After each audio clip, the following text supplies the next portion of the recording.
Festival of India in Bhutan. The concluding ceremony, a seminar and an exhibition on Nalanda, interface of Buddhism and environment.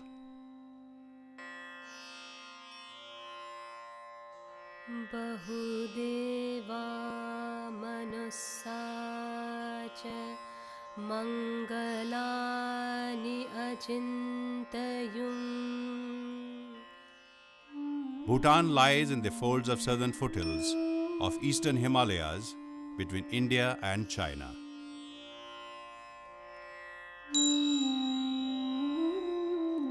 Bhutan has had long-standing relations with India, where Buddhism originated and later spread its message of love and compassion to various countries.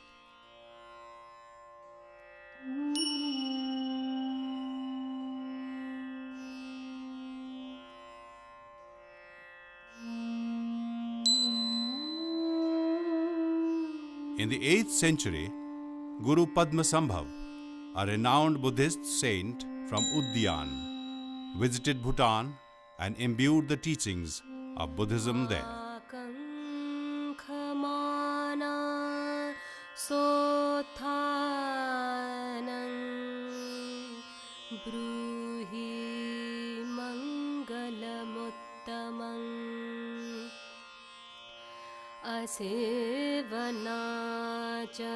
Buddhist teachings and practices of Padmasambhav, also known as Guru Rinpoche in Bhutan, blended with rich and vibrant local customs, habits and traditions. These have given Bhutan its distinctive identity.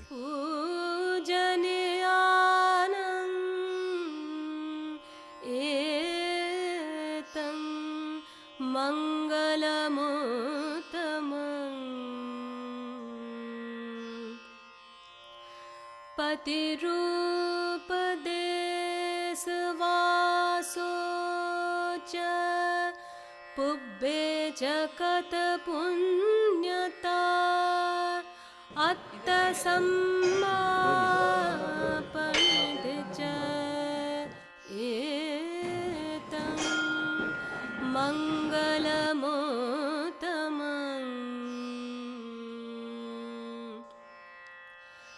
Bahu satchancha sippancha vinayo cha susikhito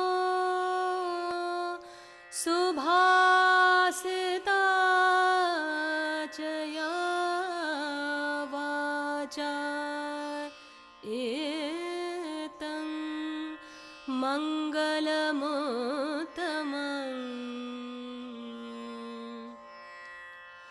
Mata pitu upathanam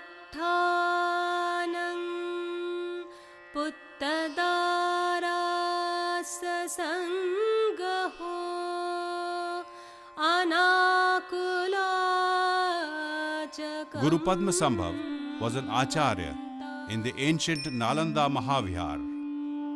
Nalanda was one of the great seats of Buddhist education for nearly 700 years between 5th and 12th centuries.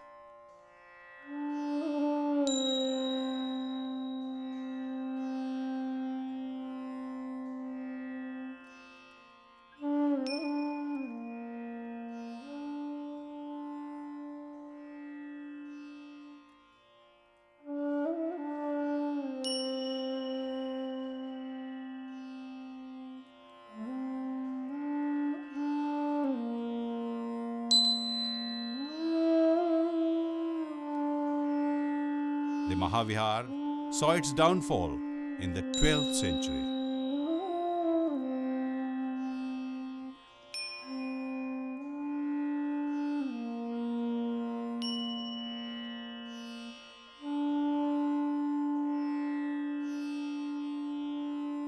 To revive the old glory, Nalanda Mahavihar was set up by the Government of India in 1953. Manifestation of Buddhist teachings are felt everywhere in the world, even today. While advancing towards the material arena, we seem to be heading into a variety of crises. The reflections may be seen in the degrading environment.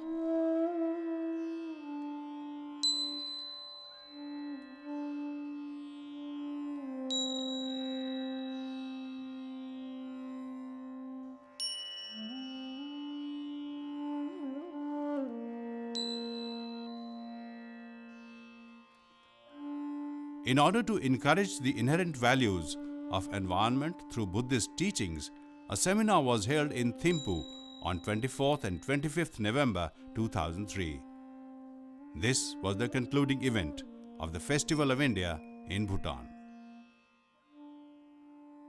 Today we have to be aware about the environment, and Buddha is a product of nature.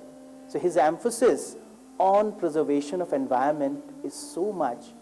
He talks about, in Pali we have he says, Vanang Chindi Ma Rukkang. He says, destroy the forest, but not the trees. So this is a special message that we have to destroy the forest of mind. We have to take out the defilements and protect the trees. So Buddhism has got a very important role in preservation and conservation of humanity in this planet, and nature plays a very dominant role in that. So that is why we had this Nalanda interface of Buddhism and environment. Etam mangalamuttamam danancha dhammacharya cha nyatakanancha sangaho anavajjanikam mani etam mangalamuttamam.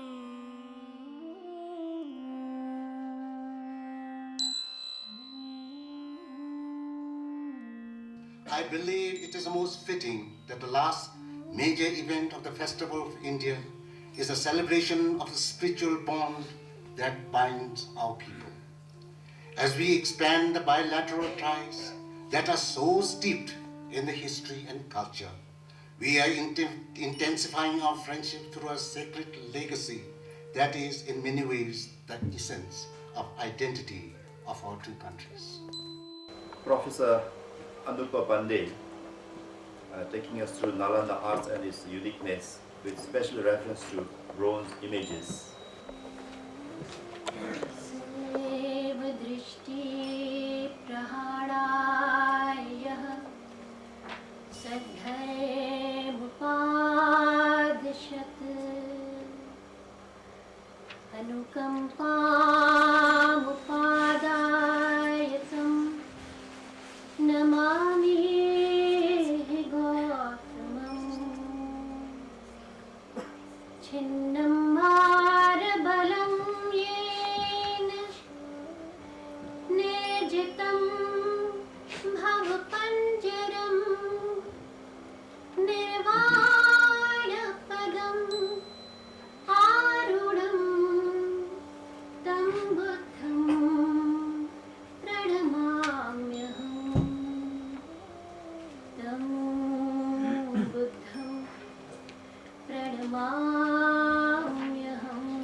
Respected Chairperson and distinguished scholars, my presentation is on, to put it precisely, my title is The Buddhist Art of Nalanda, special reference to bronzes, particularly of the Pal-Sen period.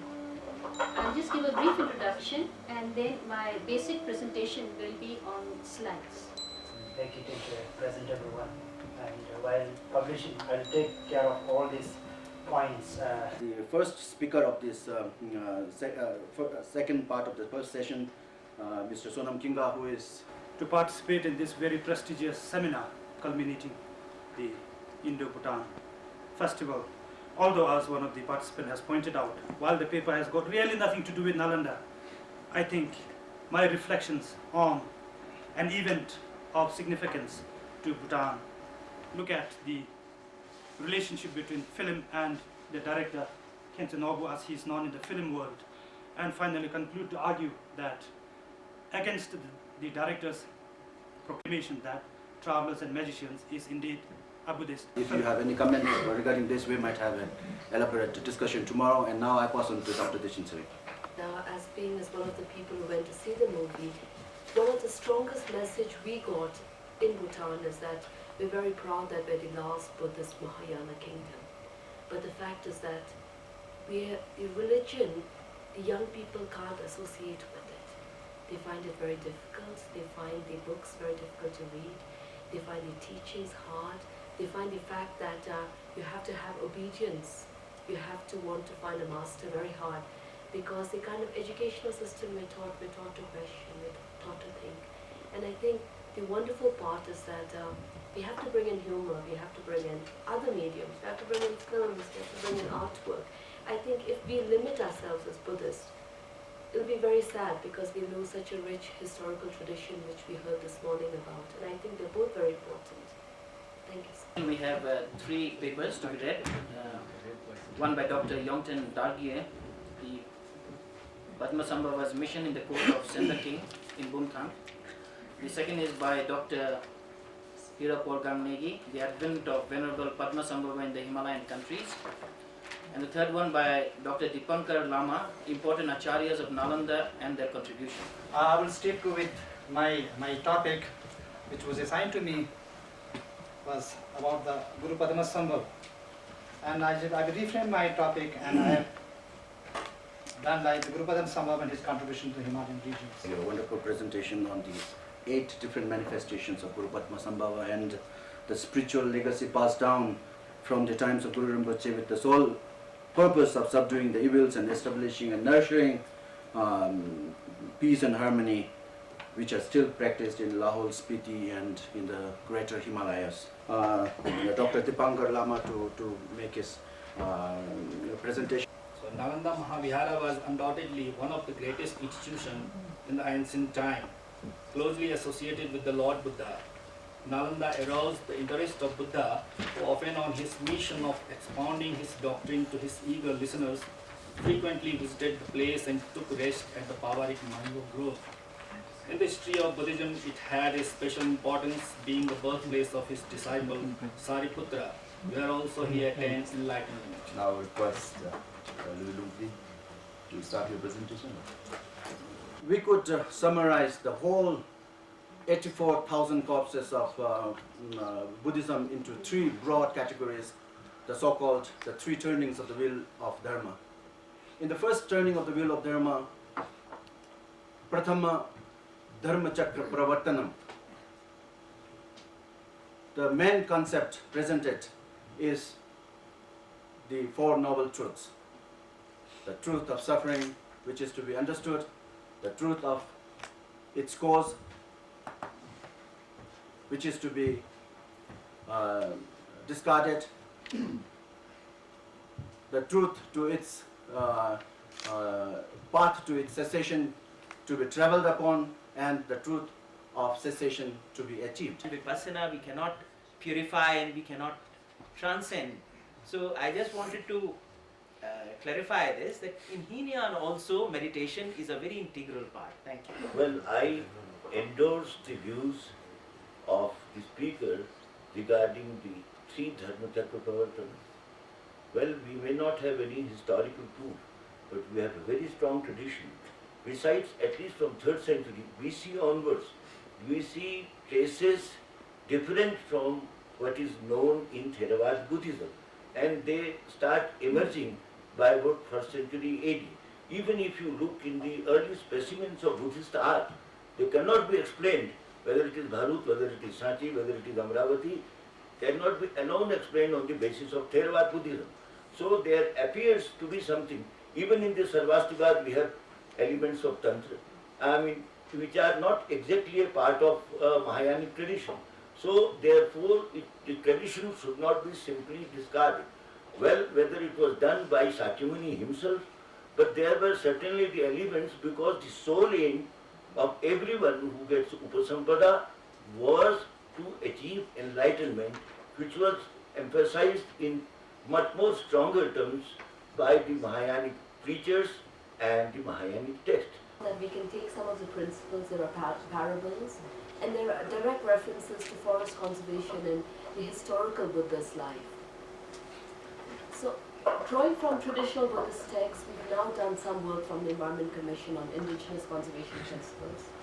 I've tried to look at what has the influence of Buddhism been on forestry legislation, and I've argued that we have, the Bhutanese state, we have been able to develop such strict conservation-oriented legislation because of the strong conservation ethic of the local people and based on the influences of Buddhism and Zen.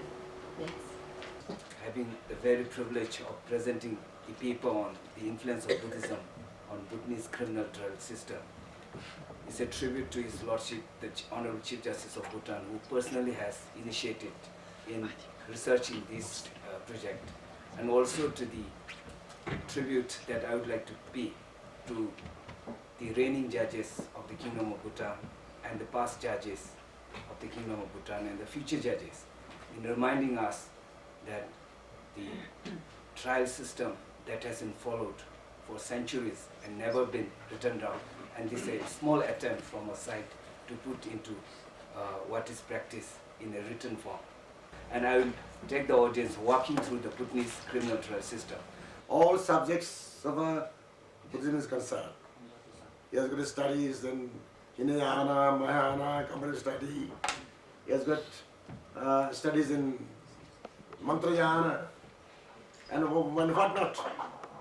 Today he has chosen the paper on the occurrence of the term Pitamaha. It's wonderful. As another epigraph, as in Buddha, I request Dr. Joshi. Samsara sthiti vandanat kritamatil mokshatyo dehinam karunyat prasulam shariram apiyo dattva dosharthine sendriyas swashira irita makari grishtangri padmasure tasmai sarva padartha tattva vidushe buddhaya nityam namah. Continual salutation to Buddha, who made up his mind to emancipate living beings from the strong tangles of world, who felt exceedingly delighted after giving his own body to the supplicant, whose foot lotus is rubbed by the gods, including Indra, with fishes engraved on their crowns, and who is conversant with the real nature of all the categories. Dr. Chaudhary, Dr. Dorji, and distinguished friends, I have slightly changed the title of my paper. I read it once again. On the occurrence of the term Pitamaha in a Nalanda epigraph as a synonym of Buddha. But now I read. Buddha in Pali and Sanskrit traditions is known by several names and appellations which are meaningful and contextually significant.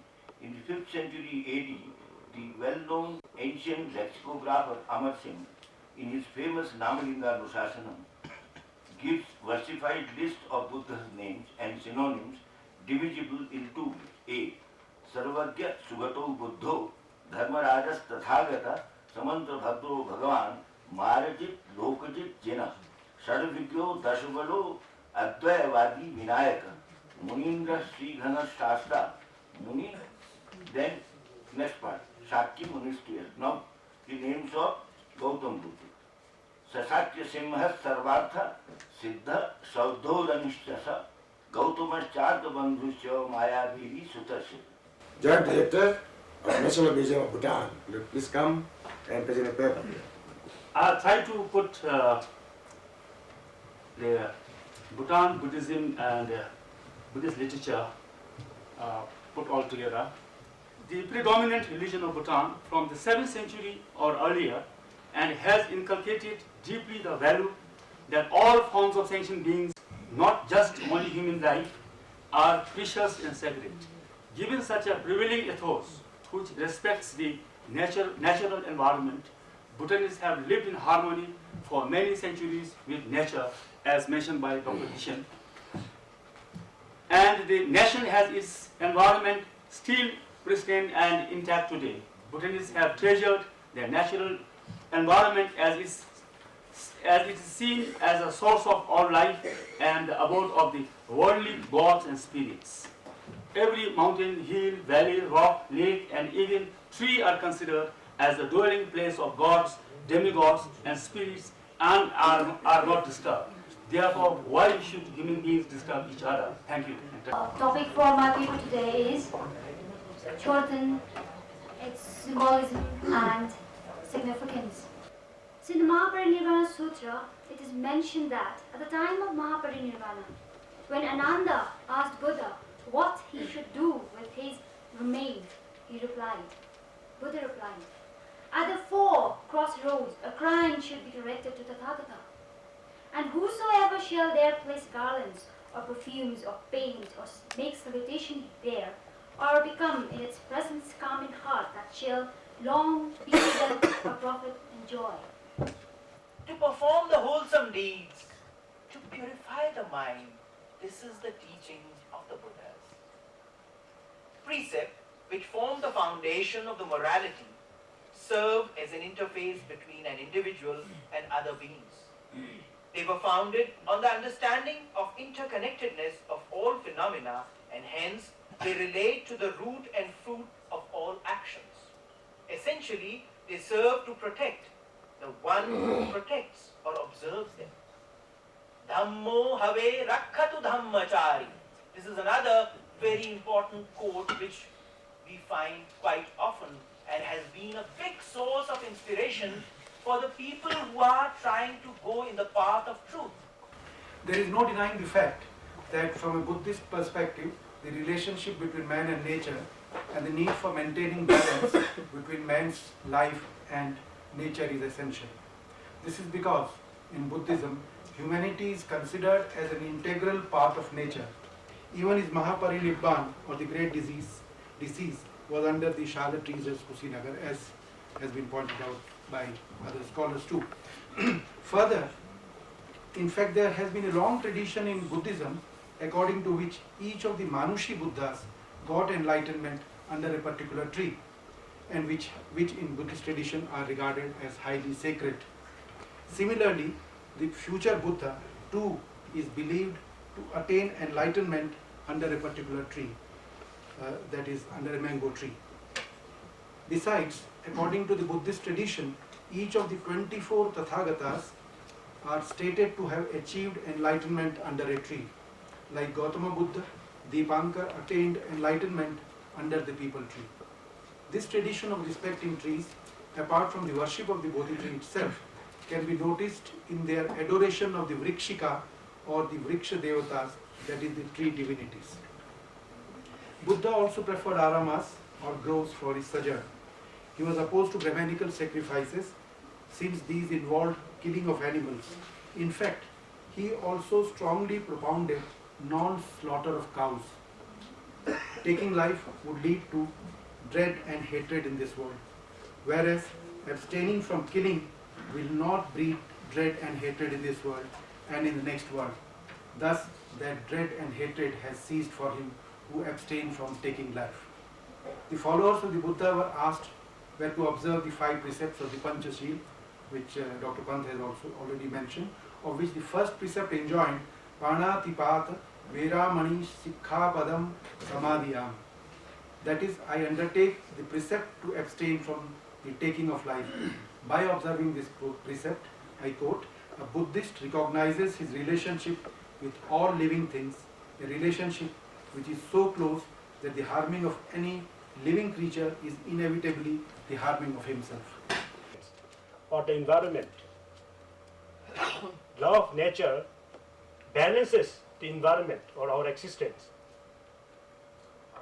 My view is that law of nature, it means that survival of the fittest. We go back to the animal world, where only the strongest can survive, not everybody. Very good. What I am trying to say is that, in early Buddhism, in Pali sources, there are 3 things which are very important. As a Buddhist, everyone say Buddhang Saranang Gacchami, Dhammang Saranang Gacchami, Sanghang, Saranang Gacchami. These three things are very important. You know, as a Buddhist, if we have to evaluate these things and evaluate everything, we have to see a very important, significant thing, that is quality. If we go back to the life of Buddha, at the time of Buddha, our historical Buddha, there were a lot of contemporaries. And you know, like yesterday we had a paper where we found somebody talking about this Mahavir, and you know, the contemporaries, the 6 contemporaries which are quite often talked. All the contemporaries of the Buddha, what they were preaching, what Buddha preached was something different. And in a nutshell, you know, like we can just say that one of the teaching which made a big difference was Sabbe Sankhara Anicca, Sabbe Sankhara Dukkha, Sabbe Dhamma Anatta. Arati Virati Pa. An exhibition on the topic, Nalanda, Interface of Buddhism and Environment, was held along with the seminar. Appamado cha dhammesu etang mangalamuttamam garavo cha nivato cha santutti cha katanyuta Kalena Dhamma Savanam Etang Mangalamuttamam Khanti Chaso Vachasata Samana. In the valedictory session, dignitaries from both India and Bhutan were present. As a goodwill gesture for continued friendship,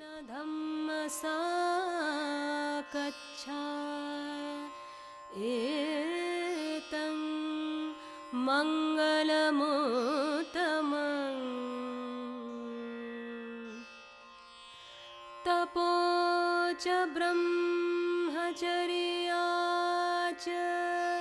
Arya Satchanadas. an image of Lord Buddha in Nalanda stone and a sapling of Bodhi tree were presented to the people of Bhutan. India and Bhutan share close ties of friendship and cooperation since the 8th century, when Guru Padmasambhava, a scholar saint of Nalanda, visited Bhutan and imbued the Bhutanese with the noble teachings of Lord Gautama Buddha. It is Buddhism that is the basis of our friendship, and we wanted to actually through this seminar explore how Buddhism spread in Bhutan and how Buddhism still remains as the basis of our friendship, and how Buddhism still can be the basis of our friendship in the future. Mangalamuttamam Puthassalokadhammehi Chittang Yassanakam Pati Asokam Virajang Khema Etang Mangala